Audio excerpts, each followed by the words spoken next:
சற்று மனநிலை பாதிக்கப்பட்டவர்களாக இருப்பார்களா? ஒரே ஒரு விஷயம் சபரி, அவர் நினைச்சாருன்னா உண்மைத்தன்மை என்னங்கறத அரை நொடியில கண்டுபிடிச்சிடலாம். இதுல என்ன விஷயம்னா, உங்களுக்கு தவறு எங்க நடந்து அது தட்டி கேட்கப்படாமல் இருக்கிறதோ அந்த இடத்துல நிச்சயமாக அண்ணாமலையின் குரல் ஒலிக்கும்.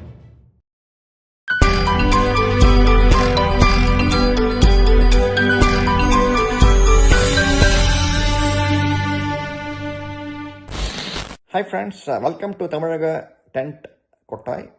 இந்த வீடியோவை லைக் பண்ணுங்கள், ஷேர் பண்ணுங்கள், நம்ம சேனலுக்கு சப்ஸ்கிரைப் பண்ணுங்கள். அன்பு தமிழக பல்ஸ் நேயர்களுக்கு வணக்கம். நம்முடன் இன்று இணைந்திருப்பவர் சபரி செல்வன், வீதர் லீடர்ஸ் இருந்து. சபரி வணக்கம். சபரி, உங்களை வரவேற்பதில் பெருமிதம் அடைகிறோம். வணக்கம். வணக்கம் சுபாஜ். சபரி, நாங்க கேட்க விரும்புறது என்னன்னா, இங்க தமிழகத்துல நீங்க பொள்ளாச்சியில ஒரு மிகப்பெரிய கூட்டத்தை நடத்தினீங்க.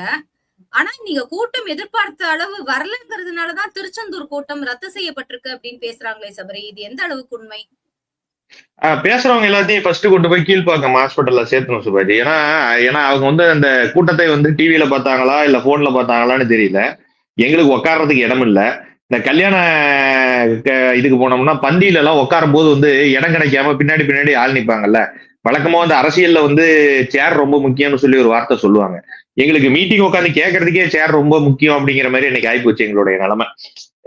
ஏன்னா காரணம் என்ன அப்படின்னா, அன்னைக்கு கூட்டத்தை பொறுத்த வரைக்கும் பாத்தீங்கன்னா பெரிய லெவல்ல கூட்டம். வெளியில எங்களால உள்ள சேர் போட்டு சேரோட எக்ஸ்டென்ஷன் பத்தாம நாங்க வெளியிலயும் கூட்டம் ஃபுல்லா உட்கார்ந்து இருந்தாங்க. வெளியில தனியா ஒரு ஸ்கிரீன்ஸ் போட்டிருந்தோம். ஏன்னா எங்களுடைய இது தெரியும், கண்டிப்பாக கூட்டம் உள்ள பத்தாது, அதனால வெளியே ஒரு ஸ்கிரீன் நிச்சயமாக போடணும்னு எங்களுக்கு தெரியும்.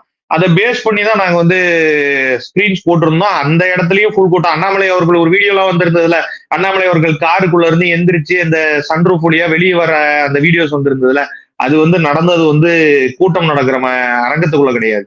அது நடந்தது வெளியில இருந்த கூட்டம் தான் அந்த கூட்டம். இவர்களெல்லாம் யாரு அப்படின்னு சொல்லி பாத்தீங்கன்னா, கூட்ட அரங்குக்குள்ள உள்ள வர முடியாம வெளியே நின்னவங்க.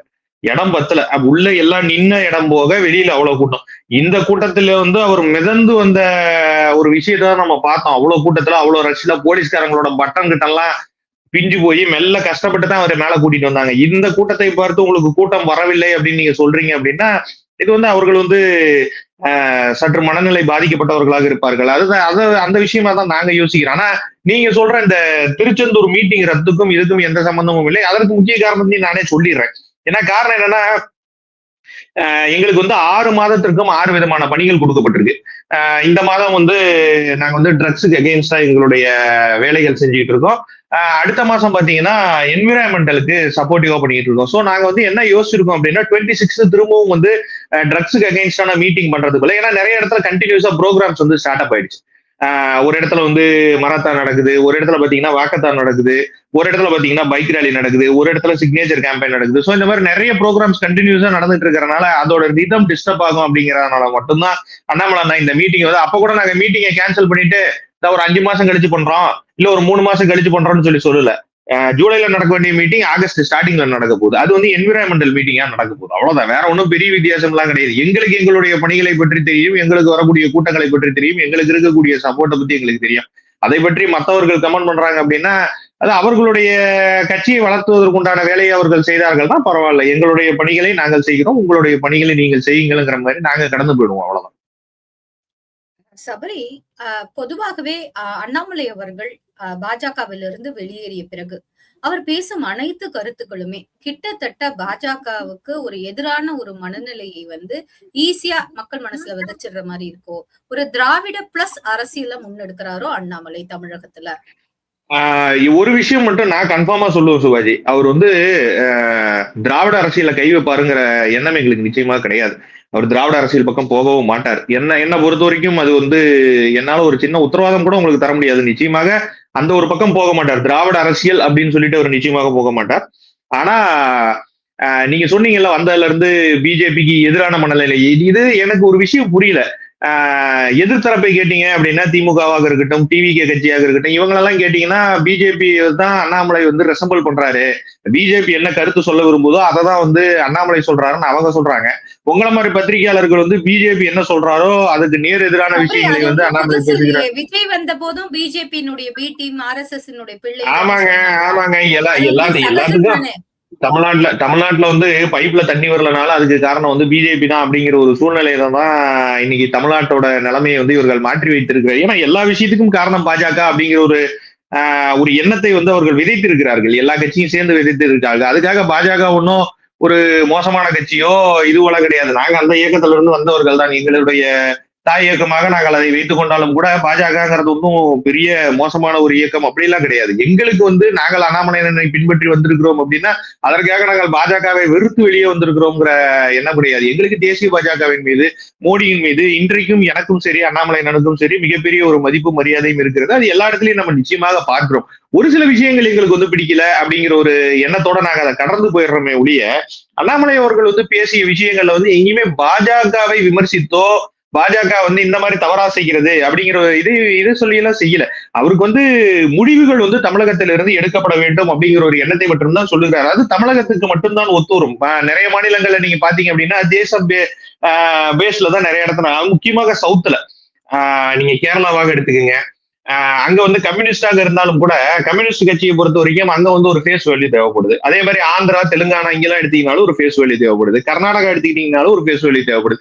ஸோ இந்த 4 ஸ்டேட்டு, இந்த 5 ஸ்டேட்டுமே entirely different from northern states of India. அவ்வளவுதான். ஸோ அதற்கேற்றார் நீங்க அரசியல் செய்ய வேண்டும். அந்த அரசியலை வந்து தமிழக பாஜக செய்ய தவறிவிட்டது. அதை வந்து நாங்கள் செய்கிறோம் அப்படிங்கிற ஒரு எண்ணத்துல மட்டும்தான் அண்ணாமலையன் இதை செய்கிறாரே ஒழிய அதற்காக வந்து மோடி அவர்களோ அமித்ஷா அவர்களோ நிதின் நிபின் அவர்களோ இவர்களுடைய எண்ணமோ இதுவோ தவறு அப்படிங்கிற ஒரு எண்ணத்துல வந்து அண்ணாமலை இந்த விஷயத்த சொல்லவே இல்லை. சோ எங்களுக்கு என்னன்னா நாங்க ரொம்ப கிளாரிட்டியா இருக்கோம். நாங்க உண்மையிலேயே பாஜகவுக்கு சப்போர்ட் பண்றோம், பாஜக சொல்ற வார்த்தைகளை பேசுகிறோம்னு சொல்லி டிவிகேவும் டிஎம்கேவும் சொல்றாங்க. நீங்க என்னடான்னா பாஜக சொல்வதற்கு நேர் எதிரான விஷயங்களை அண்ணாமலை பேசுகிறாருன்னு சொல்லி சொல்றீங்க. முதல்ல நீங்க 2 பேரும் ஒரு அண்டர்ஸ்டாண்டிங் வாங்க. நாங்க முன்ன எதை பேசுகிறோம் அப்படிங்கிற ஒரு விஷயத்தை வந்து நீங்க 2 பேரும் புரிஞ்சுக்கிட்டு அதுக்கப்புறம் சொல்லுங்க. ஆமாங்க நீங்க வந்து பிஜேபிக்கு ஆதரவா பேசுறீங்கன்னு நீங்களும் சொல்லாம, பிஜேபிக்கு எதிராக பேசுறீங்கன்னு சொல்லி அவங்களும் சொல்லாம, நாங்க என்னவா பேசுகிறோம்னு சொல்லி நீங்க ஒரு முடிவுக்கு வந்துட்டு அதுக்கப்புறம் எங்ககிட்ட இந்த மாதிரி ஒரு விஷயங்களை கேளுங்கள் சுவாடி. சபரி லாக்அப் மரணம், சபரிவர்மன் அவருடைய லாக்அப் மரணம் கிட்டத்தட்ட போராட்டத்திற்கு பிறகு, இழப்பீடு கொடுத்த பிறகு அது வந்து கைவிடப்பட்டிருக்கு. இதை நீங்க எப்படி பாக்குறீங்க? என்ன நடந்திருக்கும்னு நினைக்கிறீங்க? அவர் மேல பதியப்பட்ட வழக்கு உண்மையா, இல்லைன்னா அவர் வேண்டுமென்று திட்டமிட்டே ஒரு மாற்றுத்திறனாளி எடுத்துக்கொண்டு போகணுங்கிற அவசியம் என்ன வந்தது? சுபாஜி, அந்த வழக்கினுடைய உண்மைத்தன்மை பொய்த்தன்மை அதெல்லாம் 2வது விஷயம். அது வந்து உண்மையிலே கைது பண்ணாங்களா இல்ல பொய்யான வழக்குல கைது பண்ணாங்களா, என்ன வழக்குல நீங்க கைது பண்ணாலும் சரி, கொலை வழக்கே இருந்தாலும் சரி, தண்டிக்கக்கூடிய உரிமை வந்து நீதிமன்றத்துக்கு தான் இருக்கு. என்னை பொறுத்த வரைக்கும் என்னன்னா, ஒரு சில பெரிய தவறுகளுக்கு வந்து நிறைய இடங்கள்ல சொல்லுவாங்க தூக்கு தண்டனை கொடுப்பதையெல்லாம் நம்ம வந்து நிறுத்தணும் அப்படின்னு சொல்லி சொல்லுவாங்க. என்னை பொறுத்த வரைக்கும் நான் அதற்கு வந்து உடன்பட்டவன் கிடையாது. அதுக்கு நேர் எதிரான கருத்துக்களை கொண்டவன். ஒருவேளை பெண்கள் பாதுகாப்புல ஒரு ஒரு மிகப்பெரிய அளவுல ஒரு பாலியல் வன்கொடுமை, மிகப்பெரிய அளவுல ஒரு மாஸ் கேங் ரேப் இந்த மாதிரிலாம் நடக்குது அப்படிங்கிற சமயத்தெல்லாம் நிச்சயமாக அந்த குற்றவாளிகளுக்கு வந்து மரண தண்டனை நீதிமன்றம் மூலியமாக வழங்கப்பட வேண்டும் அப்படிங்கிறது வந்து என்னுடைய ஒரு கருத்தாக இருக்கு. அந்த மாதிரி விஷயங்கள்லாம் என்கவுண்டர்ஸ் கூட நீங்க பண்ணலாம். ஆனா அது கவர்மெண்டோட எல்லாத்தோட சேர்ந்து நீங்க இந்த ஒரு விஷயங்களை கூட செய்யலாம். அதெல்லாம் ஒன்றும் தப்பு இல்லை. விசாரணை கமிஷன் வரட்டும், இவங்களெல்லாம் கூட்டிட்டு போய் நீங்க ஜெயில உட்கார வச்சு முட்டை சோறும் கரிசோறும் போட்டு ஒன்றும் பண்ண போறதில்ல. ஆனால் ஒரு மாற்றுத்திறனாளியை கூட்டிட்டு போய் ஒரு விசாரணைங்கிற பேர்ல கூட்டிட்டு போய் என்ன விசாரணைனே தெரியாம, இப்ப சென்ற வருடம் வந்து இதே மாதிரி அஜித் குமார்னு ஒரு நபர் வந்து லாக்அப்லயே அடித்து கொல்லப்பட்டார். நமக்கு நன்றாக தெரிந்திருக்கும். அந்த சமயத்துல விஜய் அவர்கள் பாத்தீங்கன்னா இதே தேதி கிட்டத்தட்ட 17ஆம் தேதி 17/7/2025 வந்து போராட்டம் நடத்துறாங்க. தாவேகா சார்பா அஜித்குமார் மரணத்துக்கு போராட்டம் நடத்துறாங்க. சரியா ஒரே வருஷத்துல திரும்பவும் அதே மாதிரி ஒரு விஷயம் உங்களுடைய ஆட்சியில் நடக்கிறது அப்படின்னா, நீங்க ஃபர்ஸ்ட் லாக்அப் மரணங்களை தடுப்பதற்கு நீங்கள் வந்து காவல்துறைக்கு முன்ன வந்து ஒரு மிகப்பெரிய ஒரு உத்தரவு கொடுக்கணும். இந்த மாதிரி அடிக்கிறதோ இது பண்றதோ, நீங்க அடித்தால் தான் உண்மை வரும். நிறைய இடங்கள்ல வந்து அதெல்லாம் நடக்கிறது தான். நாங்க இல்லைன்னு சொல்லல, கை வைக்க கூடாது அப்படின்னு சொல்லி கோர்ட்லயோ இல்ல இதுலயோ சொன்னா கூட நீங்க பண்ணலாம்.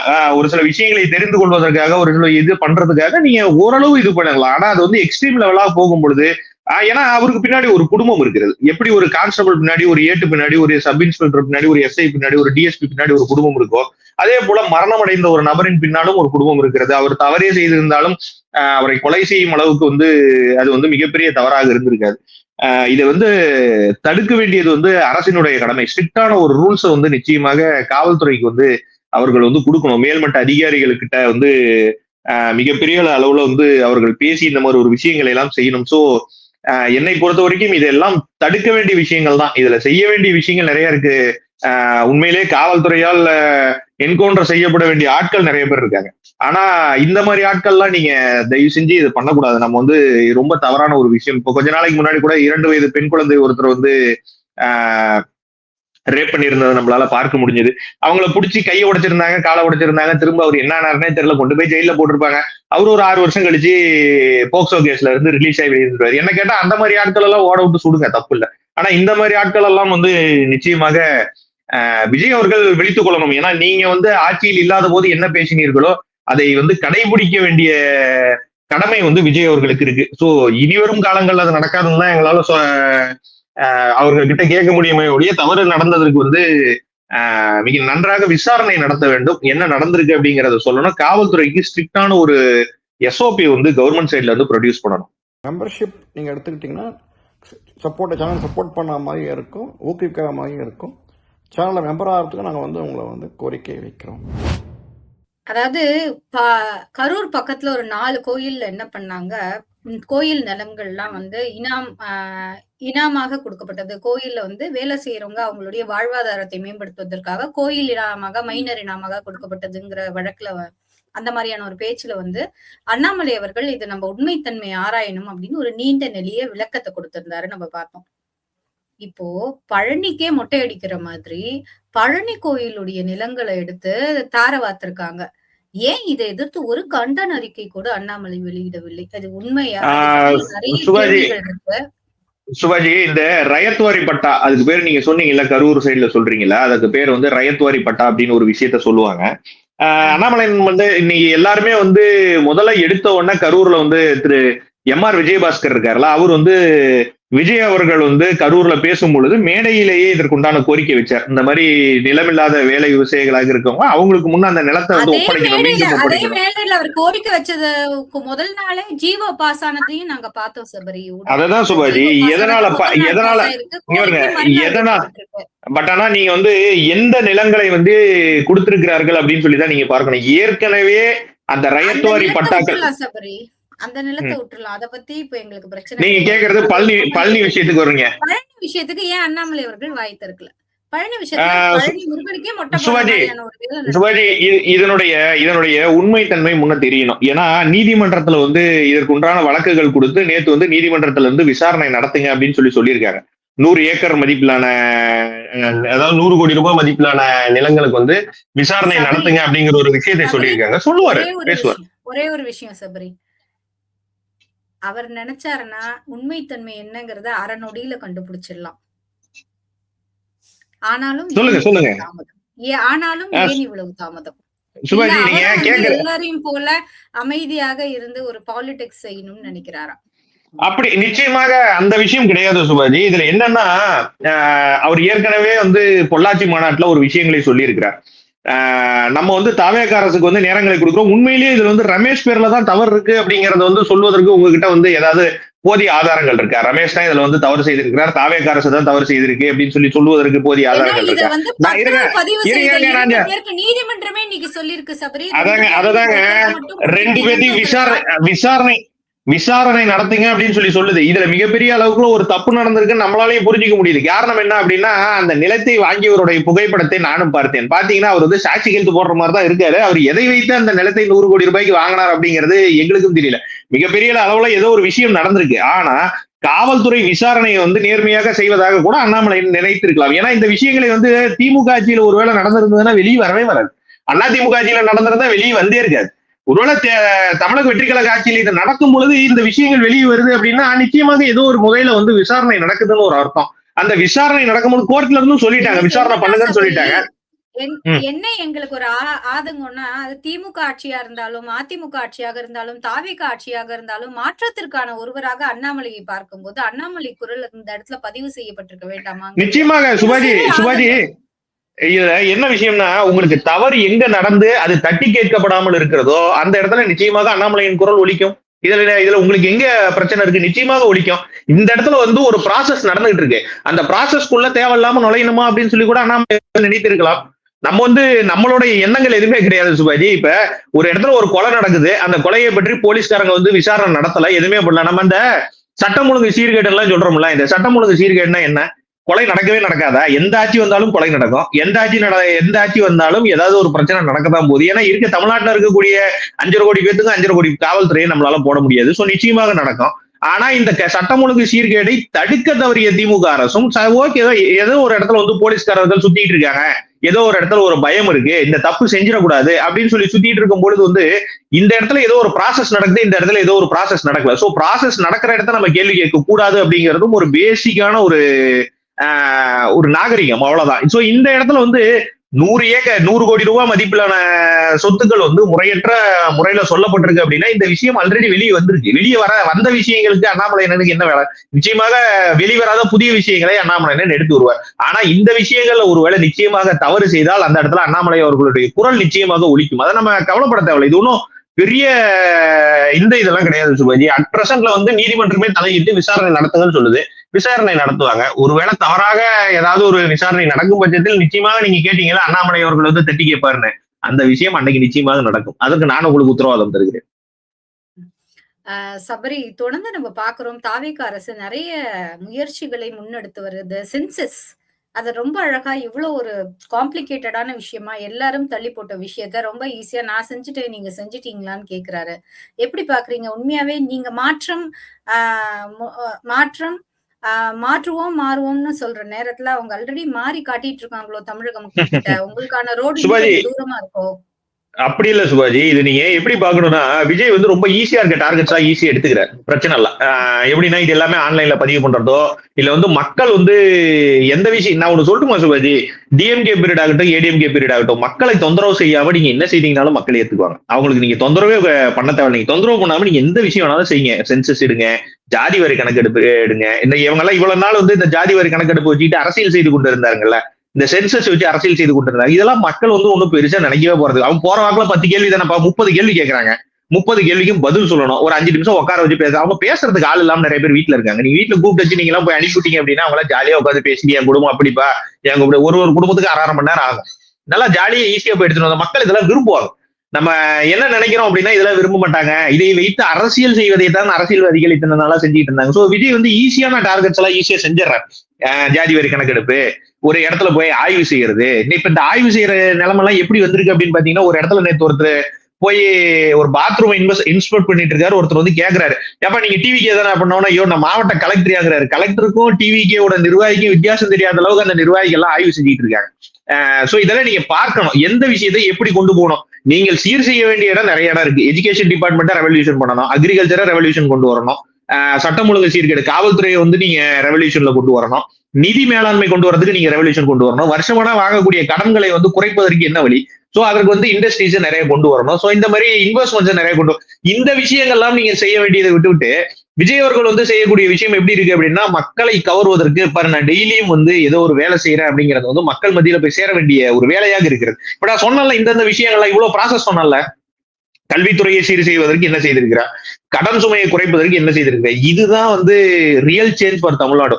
ஏன்னா தமிழ்நாடு வந்து என்னைக்கு வந்து ட்ரக் தான் சட்டம் ஒழுங்கு சீர்கேட்லயே வந்துருது. சட்டம் ஒழுங்கு சீர்கேடுக்கு பேசிக்கே அதுதானே, ட்ரக்குங்கிறது தானே சட்டம் ஒழுங்கு சீர்கேடோட பேசிக்கே. ஏன்னா அங்க ஸ்டார்ட் ஆகும் போது தானே மொத்தமா நடக்கிறது. சோ நம்மளுடைய ப்ராசஸ் என்ன அப்படின்னா, நீங்க சொல்றீங்களா மாற்றுவோம்னு, ஏன்னா மக்களை பொறுத்த வரைக்கும் என்னன்னா they are looking for straight forward politics. இனிமேட்டு அப்படிதான் நடக்க போகுது. தமிழகத்தை பொறுத்த வரைக்கும் ஸ்ட்ரெயிட் ஃபார்வர்ட் பாலிடிக்ஸ் மட்டும் தான் இனி எடுக்கணும். நான் பணம் கொடுத்து ஜெயிக்கிறேன், நான் பாரு ஓட்டுக்கு 5000 ரூபாய் கொடுக்குறேன், ஓட்டுக்கு 2000 ரூபாய் கொடுக்குறேன், தங்க முதுக்குத்தி கொடுக்குறேன், செயின் கொடுக்குறேன், கால் கொலுசு கொடுக்குறேன், வேலையாகாது. மக்கள் வாங்கிப்பாங்க, வாங்காமலாம் இருக்க மாட்டாங்க. மக்கள் எல்லாம் முன்ன மாதிரி கிடையாது. எது கொடுக்குற எனக்கு சண்டை போட்டு வாங்குவாங்க. என்னையா பக்கத்து வீட்டுக்கு மட்டும் கால் செயின் கொடுத்துருக்கேன், எனக்கு மட்டும் ஏயா தரலன்னு சொல்லி சண்டெல்லாம் போடுவாங்க. ஆனா ஓட்டு அவர்கள் யாருக்கு போடணும்னு நினைக்கிறாங்களோ அவங்களுக்கு தான் போடுவாங்க. அது ஏன்னா அப்படி நடந்துருந்துச்சுன்னா இந்த 2026 தேர்தல்ல நிச்சயமாக விஜய் வந்து எட்டி கூட பார்த்துருக்க. ஏன்னா அவங்க பணம் தரல அப்படிங்கிற ஒரு விஷயம் எங்களுக்கு நன்றா தெரியும். சேலத்துல ஒரு 2 பகுதியில கொடுத்தாங்களே ஒழிய வேற எங்கேயுமே தமிழ்நாடு முழுக்க எங்கேயுமே விஜய் கட்சி வந்து பணம் தரல. சோ மிகப்பெரிய ஒரு ஜனநாயக ஒரு வெற்றி தான் இந்த முறை நடந்திருக்கு. சோ விஜய் அவர்கள் வந்து இந்த மாதிரி விஷயங்கள்லாம் கான்சென்ட்ரேட் பண்றாரு. நல்லதுதான், சென்சஸ் அப்படிங்கிறதும் நல்லதுதான். நீங்க ஜாதி வாரி கணக்கெடுப்பு எடுங்க, இதெல்லாம் வந்து உங்களுக்கு வந்து ஒரு ரிசர்வேஷன் கொடுக்கறதுக்கு வந்து நிச்சயமாக யூஸ் ஆகும், இல்லன்னா சொல்ல கிடையாது. ஆனா இந்த விஷயத்தோடு சேர்த்து இப்ப நான் சொன்ன இந்த ஒரு 6-7 விஷயங்களையும் சேர்த்து விஜய் செய்தார் அப்படின்னா நிச்சயமாக நல்லா இருக்கும். நீங்க கொடுத்த தேர்தல் வாக்குறுதிகளை நிறைவேற்றுவதற்கு என்ன வழிகள் இருக்கு? எந்த தேர்தல் வாக்குறுதி இது வரைக்கும் நிறைவேற்றப்பட்டிருக்கு? விவசாய கடன் தள்ளுபடின்னு சொல்லி சொன்னீங்க. விவசாய கடன் முழுமையாக தள்ளுபடி செய்யப்படல. நீங்க சொன்ன வாக்குறுதி வேற, நீங்க கொடுத்த விஷயம் வேற. அதை தாண்டி வந்து கல்வியில ஒரு ரெவல்யூஷனாக இருக்கட்டும், இல்ல மாசம் வந்து 2500 ரூபாய் பணம் தரேன்னு சொல்லி சொன்னீங்க. அது கூட அனைத்து மகளிருக்கும் தெரியுங்களா எப்படிங்கிறதெல்லாம் தெரியாது. என்ன நிச்சயமாக தரமாட்டாங்க. அனைத்து மகளிரும் தருவதற்கெல்லாம் அங்க ஃபண்ட் இல்ல. சோ இந்த மாதிரி விஷயங்கள்லாம் விஜய் கான்சென்ட்ரேட் பண்ணணும். சோ எங்களை பொறுத்த வரைக்கும் என்னன்னா, ஆட்சியை தொந்தரவு செய்யக்கூடாது. அவர்கள் செய்யட்டும். உடனடியாக வந்து அவர்கள் வந்து 28 மாசம் கழிச்சுதான் திராவிட முன்னேற்ற கழகம் வந்து மகளிர் உரிமை தொகை கொடுத்தாங்க. சோ இவங்க அட்லீஸ்ட் குறைஞ்சப்பதான் வந்து 50 நாள் ஆகுது. கொஞ்சம் டைம் எடுத்துக்கிட்டோம். Let them take some time. அதுக்குள்ள அவர்களால செய்ய முடியல அப்படின்னா மக்கள் நிச்சயமாக வந்து ஒரு டிஃபரன்ஸ் ஃபீல் பண்ண மாட்டாங்க. மக்கள் ஃபீல் பண்ணணும். நீங்க சொன்னீங்கல்ல அந்த ஸ்ட்ரெயிட் ஃபார்வர்ட் பாலிடிக்ஸ்னு, மக்கள் ஃபீல் பண்ணணும். ஓகே, சம்திங் ஏதோ மாறி இருக்கு. ஒரு வருஷம் என்னைக்குமே மக்கள் ஃபீல் பண்ணவே மாட்டாங்க. திமுக ஆட்சிக்கு வந்தாலும் சரி, வருஷம் திமுக ஆட்சி மிகப்பெரிய அளவுல இருக்கிற மாதிரி தெரியும். எந்த கட்சியுமே ஃபர்ஸ்ட் ஆட்சிக்கு வந்துருச்சுன்னா அந்த வருஷம் அவர்கள் தான் ராஜா மாதிரி தெரிவாங்க. அவர்கள் செய்வதுதான் சரின்னு இருக்கும். மக்கள் வந்து அப்பா அருமையான ஆட்சி நடக்குதுப்பா அப்படின்னு. இதேதான் திமுகவுடைய 2021 நடந்தது. நல்லா யோசிச்சு பாருங்க. 2021 இருந்து 22 வரைக்கும் திமுக எப்படி இருந்ததுன்னு. அப்புறம் 2026 தோல்வி அடைஞ்சாங்க. சோ 2026 டு 27 வரைக்கும் இப்படிதான் இருக்கும். 27 பாதி வரைக்குமே இப்படிதான் இருக்கும். அதை தாண்டி வந்து மக்கள் என்ன யோசிப்பாங்க அப்படின்னா, என்ன வந்து ஒரு வருஷம் ஆச்சு ஒன்னும் செஞ்ச மாதிரி தெரியலையே, அந்த 1000 ரூபாய் அப்படியே தான் வருது, இந்த 1000 ரூபாய் நிறுத்திட்டாங்க, இல்ல பஸ் மகளிருக்கு பஸ் கொடுத்துட்டு இருந்தாங்க, அந்த இடத்துல இவ்வளவு பிரச்சனை இருக்கு. இங்க இருந்து எல்லா டிஸ்ட்ரிக்டும் போறதுக்கு வந்து பஸ் விடுறேன்னு சொல்லி சொன்னாரு, அது வரல. வீட்டுக்கு ஒரு பைக் தரனாரு, அதுவும் வரல. எல்லாத்துக்குமே விவசாய கடன் தள்ளுபடினாரு, கடைசி 75,000 வரைக்கும் தான் தள்ளு. ஏன்னா விவசாய கடன் தள்ளுபடியோட டியூ டேட் பக்கமா வரும்போதுதான் விவசாயிகள் அதற்கு உண்டான பலனை அனுபவிப்பாங்க. பக்கத்துல போய் ஒருத்தனுக்கு 75,000 தள்ளுபடி ஆகும், ஒருத்தருக்கு 35,000 தள்ளுபடி ஆகும் அப்படிங்கும்போது உனக்கு மட்டும் எப்படி 75,000 தள்ளுபடி ஆச்சு? 2 பேரும் குறு சிறு விவசாயி தான். குறு சிறு விவசாயினா 2 பேருமே ஏழை தான். அந்த ஏழைகள்ல ஒருத்தனுக்கு பணம் தள்ளுபடி ஆயிருக்கு, ஒருத்தனுக்கு தள்ளுபடி ஆகல அப்படின்னா, ஒருத்தன் வந்து மகசூல் அதிகமா கொண்டு வரதுக்கோசரம் ஒருத்தன் அதிகமா பணம் வாங்கியிருப்பான். ஒருத்தன் இந்த வருஷம் விவசாயம் பண்ணல, பரவாயில்ல, ஓரளவு நம்ம பண்ணிக்கிட்டா போதும் அப்படின்னு நினைக்கிறவன் கம்மியா வாங்கியிருப்பான். விவசாயம் கம்மியா பண்ணனா போதும்னு நினைக்கிறவனுக்கு கடன் தள்ளுபடி ஆயிடுச்சு. விவசாயம் அதிகமா பண்ணி நெல்லை வந்து நம்ம தட்டு கொண்டு வரணும்னு நினைக்கிறவனுக்கு கடன் தள்ளுபடி ஆகல. இவ்வளவுதான் விஷயம். சோ இந்த விஷயங்களை விஜய் செய்யாத போது நிச்சயமாக அதற்கு உண்டான எஃபெக்ட் வந்து ஒரு வருஷத்துக்கு மேல வந்து அவருக்கு ஒரு சின்ன ரெஃப்ளெக்ஷன் தெரியும். சோ அந்த சமயத்துல வந்து மக்கள் நிச்சயமாக, நீங்க சொன்னீங்கல்ல மாறுவோம் மாற்றுவோம்னு, அதை நாங்க சொன்னது போக மக்களும் சொல்லுவார்கள், மாறுவோம் மாற்றுவோம். ரொம்ப நன்றி சபரி. இத்துணை நேரமும் அழகாகவும் தெளிவாகவும் நிறைய விஷயங்களை எங்களுக்காக எடுத்து சொன்னீங்க. மாறுவோம் மாற்றுவோம், அதுதாங்க எங்க தாரக மந்திரம். பொள்ளாச்சியில நீங்க பார்த்த கூட்டத்தை பார்த்தா நாங்க பயந்து போயிட்டோங்கிறீங்க. நீங்க வேறங்க. திருச்செந்தூர்ல இதை விட அதிகமா கூட்டம் கூடும்னு எங்களுக்கு நம்பிக்கை இருக்கு. ஆனா அதை தாண்டி எங்களுக்கான வரிசையாக வாரம் முழுவதுக்குமான ஒவ்வொரு வேலையா முடுக்கி விடப்பட்டிருக்கு. அது வந்து சர்வேயாக இருக்கட்டும், இல்லைன்னா ரேலியாக இருக்கட்டும், இல்லைன்னா சைக்கிள் ரேலியாக இருக்கட்டும், இல்லைன்னா ஓட்டமாக இருக்கட்டும், தொடர்ந்து வாரங்கள் முழுவதும் ஒவ்வொரு ஆக்டிவிட்டியில இருக்கனால எல்லோருமே கிளம்பி ஒரு இடத்துல இருந்து இன்னொரு சோர்ந்து போயிடக்கூடாதுங்கிறதுக்காக தான் இந்த ஒரு சின்ன கேப்பே வழிய, மற்றபடி வேறு ஒன்றும் இல்லை. அடுத்த மாதத்திற்கான கூட்டம் இதை விட இன்னும் சிறப்பாக என்விரான்மெண்டை நோக்கி நாங்க பிளான் செஞ்சிருக்கோம். அது மிக விரைவில் நடக்கும். அப்போது பாப்பீங்க நீங்க என்ன கூட்டங்கிறது அப்படிங்கிற ஒரு விஷயத்தையும் தொடர்ந்து வந்து இங்க வந்து எதற்குமே வாயை திறக்க கூடாதுன்னு இல்ல, எல்லாத்துக்கும் பேசணுங்கிறதும் இல்ல. ஒரு ப்ராசஸ் போயிட்டு இருக்கு. அந்த ப்ராசஸ் கரெக்டா இருக்கா, அது நேர்மையா நடக்குதா அப்படிங்கறதுனால கூட அமைதியா இருக்கலாம். ஆனா இதோட முடிவுக்குள்ள கண்டிப்பா அதற்கான வார்த்தைகளும் விளக்கங்களும் கொடுக்கப்படும் அப்படிங்கிற ஒரு விஷயத்தையும் தொடர்ந்து இங்க பேக்கேஜ் போட்டு தங்களுடைய பேக்கேஜை நிரப்புவதே கடமையாக செய்துள்ளனர் திமுகவினர் அப்படிங்கிற ஒரு விஷயத்தையும் எங்களுக்காக சொல்லியிருக்கீங்க. இனி வரும் காலங்கள்ல தொடர்ந்து இது போல் நிறைய பேசுவோம் சபரி. நேரம் பகிர்ந்தமைக்கு நன்றி. இணைப்பில் இணைந்தமைக்கு நன்றி. தேங்க்யூ சபரி. நன்றி.